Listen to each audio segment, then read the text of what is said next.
Madrasi movie टाइपले आएर 4-5 जना भाइहरूले समात्यो। अब के हो यो बाइक पनि समात्यो। यहाँनिर छ बाइक, बुलेट बाइक पनि समात्यो। यस्तो भइरहेको छ भएको के हो त्यो चाहिँ थाहा भएन है। 40 जनाभन्दा बढी छ पुलिसहरू। यो सबै पुलिसहरू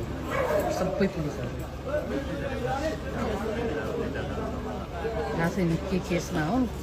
जोस् 5 जना त्योभित्र समातेर यो भ्यानभित्र हालेको छ।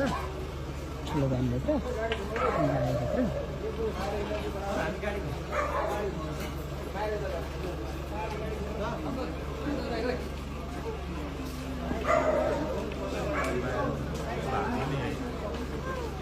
कहाँ यत्रो ठुलो प्लानिङ गरेर आएको छ, कहाँबाट भएको छ? त्यहाँबाट आउँदा त्यता नभाग्नु जाति। अब के थाहा नखुजेलकोतिरको मान्छे पनि परेको हुनसक्छ, भागेको हुनसक्छ। अहिलेको टाइम त धेरै हाई टाइम हो नि।